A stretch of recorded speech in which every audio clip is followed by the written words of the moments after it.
Blood dripped onto the polished floor of Mercy General Hospital's emergency room, each drop echoing in the quiet chaos of a late Friday night in Chicago. A man staggered through the sliding doors, his face pale, his jacket soaked red. "Help, please," he gasped, clutching his side as he collapsed against the triage desk. Nurse Sarah Miller, 34, snapped to attention, her heart racing. She saw the blood, the shallow breaths, and knew he was minutes from death. "He's got a stab wound, losing blood fast," she shouted, her voice cutting through the hum of the ER. But before she could move, a sharp voice stopped her. "Sarah, he needs to register first," said Karen Holt, the shift supervisor, her tone cold as she pointed to the clipboard on the desk. Sarah's eyes locked on the man's fading gaze, her instincts screaming to act, but the hospital's strict rules loomed like a wall. She had 2 warnings already for bending protocol. One more, and she'd lose her job. The ER buzzed with tension. Fluorescent lights flickered over tired families in the waiting room, clutching forms, their faces etched with worry. The smell of antiseptic hung heavy, mixed with the faint burn of coffee from a nearby machine. Sarah, with her blonde hair tied back in a tight bun, wore scrubs stained from a long shift. She'd been a nurse for 10 years, raised in a family of Army veterans. Her dad served in Iraq, her brother in Afghanistan. That pride fueled her, but so did her frustration with Mercy General's new owners, who cared more about money than lives. Their rules demanded every patient fill out paperwork and show insurance before treatment, even in emergencies. Sarah had seen patients suffer because of it, and it tore at her. "Sarah, you know the policy," Karen said, stepping closer, her clipboard like a shield. "No registration, no treatment." The man groaned, his hand slipping, blood pooling at his feet. Sarah's hands shook as she grabbed a gauze pad from her pocket, pressing it to his side. "He's dying, Karen," she snapped, her voice low but fierce. The man's eyes met hers, pleading. "Names." "John Carter," he whispered, his voice weak. Sarah's mind raced. John Carter. The name felt heavy, like it carried a story she didn't yet know. She glanced at Karen, who shook her head. "Take him to registration, or you're done here." Sarah's heart pounded. She thought of her dad, who always said duty meant doing what was right, no matter the cost. John's breathing grew shallower, his skin clammy. She made her choice. "I'm taking him to Trauma Bay too," she said, guiding John's arm over her shoulder. Karen's face reddened. "Sarah, you're breaking protocol." But Sarah was already moving, calling for Dr. Emily Chun, the on-duty physician. "Stab wound, severe blood loss, BP crashing," she yelled as she helped John onto a stretcher. The trauma team rushed in, their faces grim but focused. Dr. Chun nodded at Sarah. "Good call. He's critical." As the team worked, Karen stood in the doorway, scribbling notes. "This is your 3rd violation, Sarah," she said, her voice icy. "You'll regret this." Sarah ignored her, holding pressure on John's wound, her hands steady despite the fear in her gut. She didn't know who John Carter was, but she knew he was someone's son, maybe someone's hero. The monitors beeped wildly, and Dr. Chun barked orders for 4 fluids and surgery prep. John grabbed Sarah's hand, his grip weak. "Thank you," he whispered. Sarah squeezed back. "Just hang on, John." But as the team wheeled John to surgery, Sarah felt the weight of her decision. Karen was already on the phone with administration, and security guards lingered near the trauma bay. Sarah knew what was coming. A meeting with the hospital's director, Richard Brooks, and likely her termination. She'd saved a life, but at what cost? The ER's chaos faded as she stood alone, her scrubs stained with John's blood, wondering if she'd just thrown away everything she'd worked for. Yet, in that moment, she felt a flicker of pride. She'd chosen to save a life, and that was worth something. Little did she know, John Carter wasn't just any patient, and her choice would soon bring an unexpected wave of support that would change everything. Sarah stood frozen outside Trauma Bay 2, her hands still sticky with John Carter's blood. The ER's noise, beeping monitors, hurried footsteps, muffled cries, faded as her mind replayed Karen's threat. "You'll regret this," echoed in her head. She glanced at the security guards near the entrance, their radios crackling. They were watching her. She knew Richard Brooks, the hospital director, would call her in soon. Her job, her life's work, hung by a thread. But John was in surgery, fighting to live because of her. That had to matter. She wiped her hands on her scrubs and headed to the break room, needing a moment to breathe. The room was dim, smelling of stale coffee and microwave dinners. A few nurses whispered in the corner, their eyes darting to her. "Sarah, you okay?" asked Lisa Nguyen, a young ER nurse who'd seen the whole thing. Sarah forced a smile. "Yeah, just waiting for the axe to fall." Lisa frowned. "You saved that guy's life. They can't fire you for that." Sarah shook her head. "They can and they will. Rules are rules to them." Lisa leaned closer, her voice low. "That guy, John Carter? I heard one of the paramedics say he's not just some random patient. They found a military ID in his wallet. Army veteran, decorated or something." Sarah's heart skipped. A veteran? Like her dad and brother. She thought of John's weak grip, his whispered thank you. Suddenly, his name felt heavier, like it carried a story she needed to know. "What kind of decorated?" she asked. Lisa shrugged. "Not sure, but it's a big deal. People are talking." Before Sarah could ask more, her pager buzzed. Richard Brooks's office, now. Her stomach sank. She walked through the ER, feeling eyes on her. Nurses, patients, even the janitor. Everyone knew she'd broken protocol. At the director's office, Richard sat behind a polished desk, his suit crisp, his face stern. Karen stood beside him, her clipboard like a weapon. "Sit, Ms. Miller," Richard said, his voice flat. Sarah sat, her scrubs still stained, her hands clenched. "You violated protocol 3 times now," Richard began, flipping through a file. "Treating a patient without registration or insurance verification. You know the consequences." Sarah's throat tightened. He was bleeding out, Mr. Brooks. He'd have died waiting for paperwork. Karen scoffed. "Rules exist for a reason, Sarah. You put the hospital at risk, liability, unpaid bills. You think you're above the system." Sarah's anger flared. "I think saving a life matters more than your bottom line." Richard's eyes narrowed. "This isn't about feelings. It's about order. One more stunt like this, and you're out." Sarah's heart pounded, but before she could respond, a nurse burst in without knocking. "Sorry, Mr. Brooks, but you need to see this," she said, breathless. "There's a crowd outside, reporters, cameras, and soldiers. They're asking for Sarah." Richard's face paled. Karen's clipboard slipped slightly. Sarah's breath caught. "Soldiers?" They moved to the lobby windows. Outside, under the streetlights, a dozen men and women in army fatigues stood in a tight group. A local news van was parked nearby, its crew setting up cameras. A woman in uniform, tall and commanding, held a megaphone. "We're here for Nurse Sarah Miller," she called. "She saved one of our own, and we won't let her be punished for it." The crowd cheered, nurses, patients' families, even strangers. Sarah's eyes widened.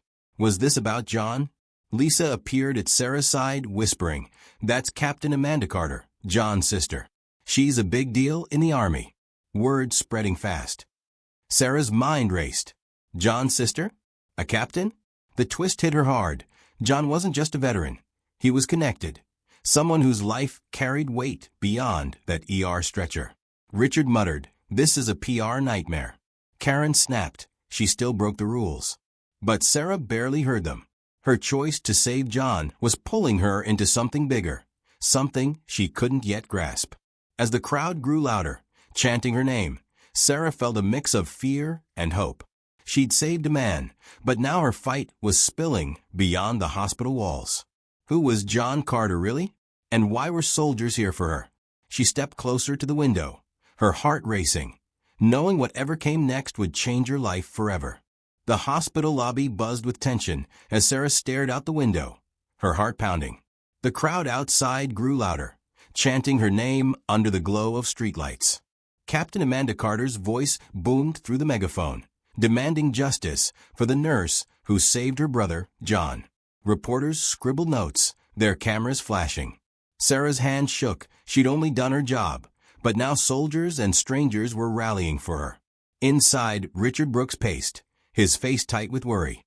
"This is out of control," he muttered. Karen clutched her clipboard, glaring at Sarah. "You caused this mess," she hissed. Sarah ignored her, her eyes fixed on the soldiers. Why did John matter so much? She slipped away from the window and headed back to the ER, needing answers. Lisa caught up, her voice low. "Sarah, I dug into John's file.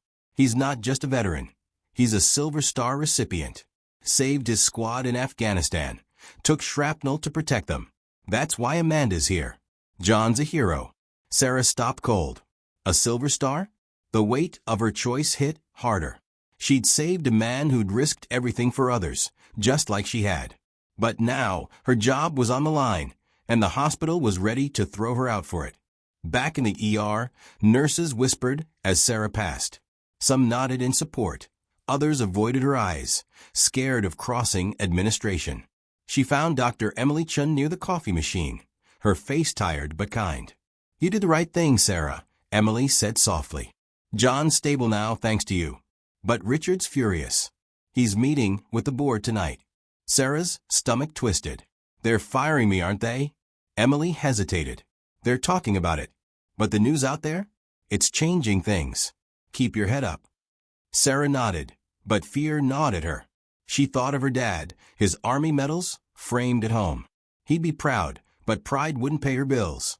As she grabbed her jacket, ready to face Richard's office again, a young nurse, Mike Torres, rushed up, his eyes wide. "Sarah, you need to see this." He held up his phone, showing a live news stream. The headline read, "Hero Nurse Faces Firing for Saving Veteran's Life." The reporter stood outside, interviewing Amanda. "My brother would be dead if Nurse Miller followed their rules," Amanda said, her voice fierce. "This hospital cares more about money than people." The crowd roared and Sarah's breath caught. The story was going viral, and she was at the center of it. Before she could process it, her pager buzzed again. Richard's office, urgent. She walked the long hall, her sneakers squeaking on the floor. Inside, Richard sat with two board members, their faces grim. Karen stood in the corner, smirking. "Ms. Miller," Richard started, "your actions have caused a public relations disaster. We're suspending you, effective immediately." Sarah's heart sank. "Suspending me for saving a life?" she asked, her voice steady despite the ache inside. Richard leaned forward. "You broke rules. We can't have chaos in our ER." Karen chimed in. "You're lucky it's not termination. Yet." Sarah opened her mouth to argue, but a loud knock interrupted. A security guard burst in. "Sir, you need to come to the lobby. It's the mayor's office. They're here about the veteran." Richard's jaw dropped. Sarah's pulse raced. The mayor? She followed them to the lobby, where a new figure stood among the soldiers, a woman in a sharp suit, shaking Amanda's hand. It was Laura Evans, a city council member known for veteran advocacy. "We're here to support Nurse Miller," Laura said to the cameras. "This hospital's policies are failing our heroes." Sarah's head spun. First soldiers, now city officials? The twist hit her like a wave. John's story wasn't just personal. It was sparking a movement. Amanda spotted Sarah and marched over, her eyes fierce but warm. "You saved my brother," she said, gripping Sarah's hand. "We're not letting them punish you for that." The crowd cheered louder, and Sarah felt tears sting her eyes. She'd risked everything, but now she wasn't alone. Still, Richard's suspension loomed, and she knew the fight was far from over. What else did John's past hold, and how far would this battle go? The hospital lobby was a storm of voices and flashing cameras. Sarah stood near the glass doors, her heart racing as Captain Amanda Carter's words echoed in her ears. The crowd, soldiers, nurses, and now City Council member Laura Evans, chanted her name, their signs demanding justice. Sarah's suspension hung over her like a dark cloud, but the support outside gave her a flicker of hope. She glanced at Richard Brooks, who whispered frantically to a board member, his face pale. Karen hovered nearby, her eyes sharp with anger. Sarah felt trapped between her choice to save John and the hospital's cold rules. Laura Evans stepped forward, her voice clear over the crowd. Nurse Miller did what any decent person would, saved a hero's life. Mercy General, you should be ashamed. The crowd roared, and Sarah's chest tightened. She wanted to believe them, but Richard's words, suspension, maybe termination, cut deep. She thought of her dad's army stories, how he said courage meant standing alone. But she wasn't alone anymore, and that scared her as much as it lifted her. Inside, Lisa pulled Sarah aside, her voice low. There's more about John. I overheard Dr. Chun talking. He's not just a veteran. He used to work here years ago, as a medic before he enlisted. The hospital let him go over some budget cut. Sarah's jaw dropped. He was one of us, she whispered. Lisa nodded. Yeah. And get this, Richard was the one who fired him. No wonder Amanda's so mad. The twist hit Sarah hard. John wasn't just a patient. He was part of Mercy General's past. Betrayed by the same system trying to punish her now. Before Sarah could process it, Richard stormed over, his voice sharp. Ms. Miller, back to my office. Now. Sarah followed, her legs heavy. In his office, the board members sat stiffly, their eyes avoiding hers. Karen stood by Richard, her smirk gone, replaced by unease. This situation is spiraling, Richard said, slamming a folder shut. The media's eating us alive. You've turned this hospital into a circus. Sarah's anger flared. I saved a man's life, Mr. Brooks. You're the one making this a circus by punishing me for it. Richard leaned forward, his voice low. You don't get it, do you? John Carter's a nobody, a washed-up medic we let go years ago. You think these soldiers care about you? They're using you for their own agenda. Sarah's fists clenched. He's a Silver Star hero, not a nobody. And I'd save him again, no matter who he is. Karen scoffed. You're naive, Sarah. You broke rules, and now we're all paying for it. Sarah shot back. Maybe if you cared about patients half as much as your clipboard, we wouldn't be here. A loud commotion outside cut them off. Sarah glanced through the office window. More soldiers had arrived, their uniforms crisp, filling the lobby. Amanda's voice boomed again. We know John Carter worked here. You fired him, and now you're firing the nurse who saved him? Shame on you. The crowd's chants grew louder, and Sarah's heart raced. John's history with the hospital was out, and it was fuel on the fire. Richard's face reddened. How do they know that? He muttered, glaring at Sarah. Did you leak this? Sarah shook her head. I just found out myself. Maybe your secrets aren't as safe as you think. Dr. Emily Chin burst in, her face urgent. Richard, you need to see this. The news just broke. John's daughter, Emily Carter, is on TV. She's a lawyer, and she's filing a lawsuit against the hospital for wrongful termination back then and negligence now. Sarah's eyes widened. John had a daughter too? A lawyer? The stakes were climbing higher, and she was caught in the middle. Richard sank into his chair, rubbing his temples. This is a disaster, he said. Karen snapped. We need to fire Sarah now, show we're in control. But Emily shook her head. Fire her, and you'll have a bigger problem. The whole city's watching. Sarah's mind spun. John's past as a hospital medic, fired by Richard, added a layer of betrayal to her fight. Now, with Amanda leading soldiers and Emily Carter's lawsuit, the hospital was cornered. Sarah felt a surge of pride, but also fear. She was no longer just a nurse. She was a symbol. As she left the office, Amanda caught her eye through the glass, nodding with fierce respect. Sarah nodded back, her resolve hardening. But the question lingered. What else did John's past hold? And how much more would this fight cost her? Sarah's heart pounded as she stepped back into the hospital lobby, the noise of the crowd outside crashing over her like a wave. Soldiers in crisp uniforms packed the space, their faces stern but proud, led by Captain Amanda Carter. News cameras rolled, capturing every moment, while Laura Evans, the city council member, spoke to reporters about justice for veterans. Sarah's suspension felt like a weight on her chest, but the support around her sparked a flicker of courage.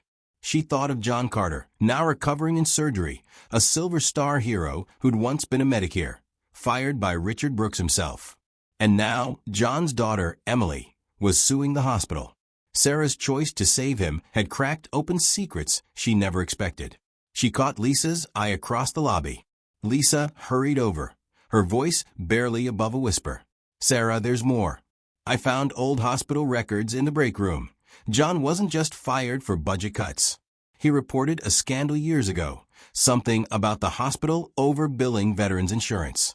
Richard buried it, and John lost his job for speaking up. Sarah's breath caught. "You're kidding," she said, her voice shaking. Lisa shook her head. "It's real. John was trying to protect veterans, and they ruined him for it." The twist hit Sarah like a punch. John wasn't just a victim of budget cuts. He'd been a whistleblower, silenced by the same hospital now punishing her. Sarah's mind raced. She thought of her brother, wounded in Afghanistan, struggling with VA paperwork. John's fight was personal to her, and now she was tangled in it. Before she could respond, Amanda pushed through the crowd, her army fatigue stark under the fluorescent lights. "Sarah," Amanda said, her voice firm but warm. "My brother's awake. He's asking for you." Sarah's heart skipped. "He's okay." Amanda nodded. "Thanks to you. Come with me." Sarah followed, ignoring Karen's glare from the corner, where she whispered to a security guard. In the recovery room, John lay pale but alert, tubes snaking from his arm. His eyes lit up when he saw Sarah. "Nurse Miller," he said weakly, his voice rough. "You saved me. I don't know how to thank you." Sarah's throat tightened. "Just get better, John. That's enough." John shook his head, his grip tightening on her hand. "No, you don't understand. I owe you everything. I heard what they're doing to you, suspending you. It's wrong." Sarah forced a smile.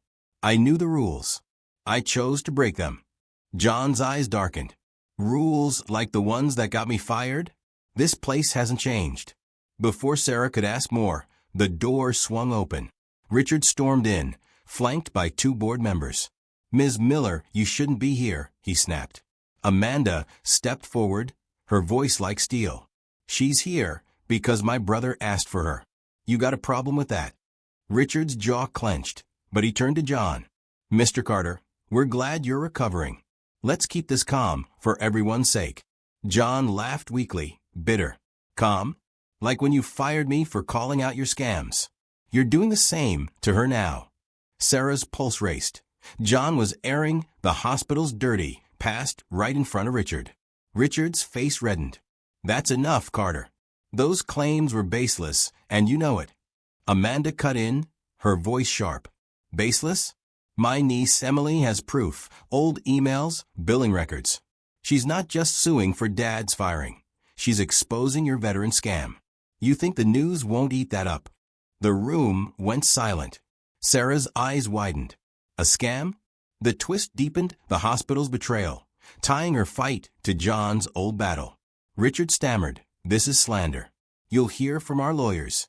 But his voice shook, and Sarah saw fear in his eyes. A nurse burst in, out of breath. "Mr. Brooks, the lobby. It's packed.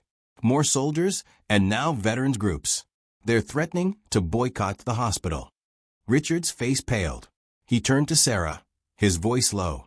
"You've stirred up a hornet's nest. Call off your friends, or this gets worse." Sarah stared him down. "They're not my friends. They're people who care about what's right, something you forgot a long time ago." Amanda nodded, her eyes fierce. "She's not alone, Brooks. You mess with her, you mess with us." As Richard stormed out, Sarah stayed by John's bed, her heart heavy.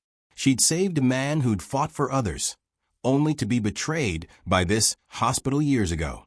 Now, her own fight was exposing that same corruption. But the cost was real, her job, her future. John squeezed her hand again. "Don't let them break you, Sarah. You're stronger than they are."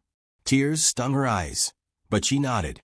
Outside, the crowd's chants grew louder, and she knew the battle was far from over. What other secrets would surface, and could she keep fighting? Sarah stood by John's bedside, her heart heavy with his words. The hospital's betrayal ran deeper than she'd imagined. A veteran billing scandal John had tried to expose years ago, now tied to her own fight. Outside, the lobby thrummed with angry chants from soldiers, veterans, and supporters. Amanda's fierce presence and Emily's lawsuit were turning Sarah's choice into a citywide battle. But her suspension stung, and Richard's threat echoed. Call off the crowd, or lose everything. She thought of her dad's army dog tags, tucked in her pocket for luck. Could she keep fighting? As she left John's room, Lisa grabbed her arm in the hallway, her eyes wide. "Sarah, you won't believe this. Dr. Thompson, he's the old ER chief, reached out. He's retired, but he says he has proof of the scam John reported. He wants to help." Sarah's pulse quickened. "Proof? Like what?" Lisa whispered, "Emails, memos, all showing Richard hid the overbilling to protect profits. Thompson's been waiting for a chance to expose him." The twist hit hard. An ally inside the hospital's past, ready to back her up. But could she trust him? Before Sarah could respond, Karen stormed over, her voice sharp. "What are you still doing here, Miller? You're suspended." Sarah faced her, tired but defiant. "I'm checking on my patient. Got a problem with that?" Karen's eyes narrowed. "You're digging your own grave. The board's meeting now. They're voting to fire you." Sarah's stomach dropped, but Amanda appeared, her voice like steel. "Fire her, and you'll have every veteran in Chicago at your door. Try it." Karen flinched but snapped, "This isn't your fight, Captain." Amanda stepped closer. "Sarah saved my brother. It's my fight now." The hallway buzzed as nurses peeked out, whispering. Sarah felt their eyes, some supportive, some scared. Then a new voice cut through. "She's right, Karen." It was Dr. Emily Chun stepping forward, her face calm but firm. "I was here when John reported that scam. Richard buried it, and I stayed quiet. I'm done with that." Sarah's jaw dropped. Emily, a quiet ally all along, was speaking up now. Karen sputtered, "You're risking your job, Chun." Emily shrugged. "Some things matter more. Sarah's one of them." Sarah's heart swelled, but fear lingered. Emily's support and Thompson's proof could change everything, but the board's vote loomed. She followed Amanda back to the lobby, where Laura Evans was on the phone, her voice urgent. "Yes, Senator, we need you here. This hospital's failing our veterans." Sarah's eyes widened. A senator? The stakes were skyrocketing. Amanda turned to her. "Sarah, Emily Carter's on her way with those documents. If we get them to the news, Richard's done." Sarah nodded, her voice steady. "Then let's do it." As the crowd chanted louder, Sarah felt a mix of hope and dread. Dr. Thompson's proof and Emily's confession were game changers, but the board could still fire her. John's fight was now hers, and the hospital's secrets were unraveling. But what would the board decide, and who else was hiding something? Sarah stood in the crowded hospital lobby, her heart racing as the chants outside grew louder. Soldiers, veterans, and supporters waved signs, their voices demanding justice for her and John Carter. Amanda's fierce leadership and Dr. Chen's bold stand had lit a fire, and now Dr. Thompson's promise of proof, a paper trail of the hospital's veteran billing scam, gave Sarah hope. But her suspension still stung, and Karen's warning about the board's vote to fire her echoed. She clutched her dad's army dog tags in her pocket, their weight grounding her. She'd saved a hero, but could she save herself? Lisa rushed up, her phone glowing with a news alert. "Sarah, look at this," she whispered, showing a leaked hospital memo. It was from Richard to the board, dated days after John's firing years ago, admitting the overbilling, but urging a cover-up to protect profits. Sarah's eyes widened. "How'd this get out?" Lisa grinned. "Nurses talk. Someone in records sent it to the news." The twist hit Sarah hard. The hospital's own words were now public, proving John's whistleblower claims and tying her fight to his old battle. Amanda overheard, her voice sharp. "That memo's gold. My niece Emily's meeting the news crew now. She'll use it in her lawsuit." Sarah nodded, but her stomach twisted. The memo could ruin Richard, but the board was still voting on her job. She pictured her tiny apartment, her bills piling up. Losing her job meant losing everything. "What if they fire me before this breaks?" she asked Amanda. The captain's eyes softened. "They won't. You've got us, Sarah. And the whole city's watching." Before Sarah could respond, Richard stormed into the lobby, his face red. "Miller, you're behind this leak, aren't you?" he snapped. Sarah stood tall. "I didn't leak anything. Maybe your secrets are just catching up." Karen appeared, her voice icy. "You're done, Sarah. The board's voting now and you're out." Dr. Chun stepped forward, her tone calm but firm. You sure about that, Karen? That memo's on every news channel. Firing Sarah now would be suicide. Karen's face paled, but she hissed, rules are rules, Chun. The lobby doors swung open, and Laura Evans strode in with a tall man in a suit, Senator James Reed, a veteran advocate. His voice boomed. Mercy General, you've got a problem. I'm here for Nurse Miller and John Carter. This hospital's greed ends today. The crowd erupted, and Sarah's heart leapt. A senator? The stakes were higher than ever. Richard stammered, Senator, this is a misunderstanding. Reed cut him off. No, it's a scandal. I've seen the memo. You buried Carter's claims. And now you're punishing a nurse for saving him? Not on my watch. Sarah's eyes met Amanda's, who nodded with fierce pride. But then a security guard approached, his voice low. Ms. Miller, the board wants you now. Sarah's breath caught. The leaked memo and Senator Reed's arrival were turning the tide, but the board's vote could still end her career. She thought of John's weak smile, his whispered thanks. She'd started this fight for him, but now it was bigger, about truth, about veterans, about doing right. As she walked toward the boardroom, the crowd's cheers followed her, but one question burned. Would the truth be enough? Sarah walked into the boardroom, her heart pounding like a drum. The hospital's lobby echoed with chants from soldiers, veterans, and supporters, led by Captain Amanda Carter and Senator James Reed. The leaked memo, proof of Richard's cover-up of the veteran billing scam, had gone viral, and John's daughter, Emily, was pushing her lawsuit. Sarah's suspension hung over her, and now the board would decide her fate. She thought of her dad's Army dog tags in her pocket, their weight a reminder of why she'd saved John Carter. She faced the board, their faces stern under the harsh lights. Richard stood, his voice tight. Ms. Miller, your actions cause chaos. We're terminating you. Sarah's chest tightened, but before she could speak, the door burst open. Dr. Thompson, the retired ER chief, strode in, holding a folder.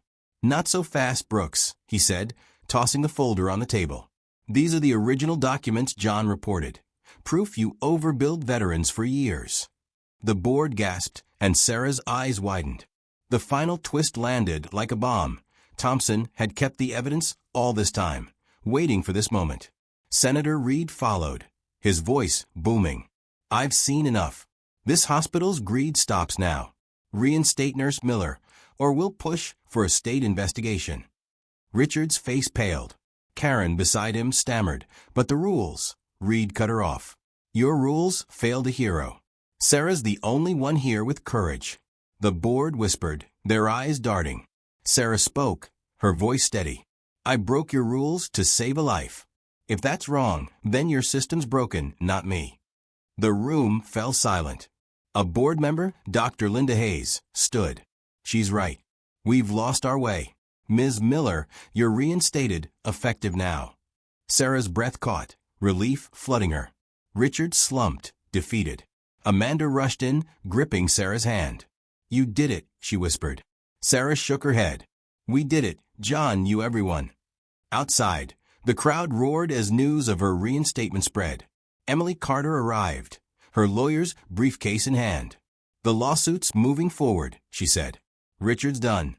Sarah saw Richard's face crumple. The man who'd buried John's truth and tried to ruin her was now exposed, his career in ruins.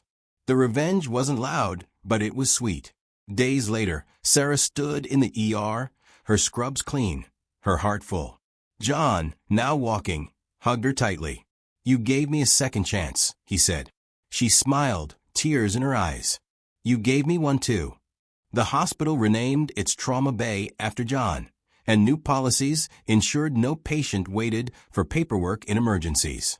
Senator Reed pushed for statewide healthcare reforms, and Sarah became a voice for nurses everywhere, starting a foundation in her dad's name to support veterans' care. The moral lesson shone clear. One person's courage, backed by a community, can break even the strongest systems of greed.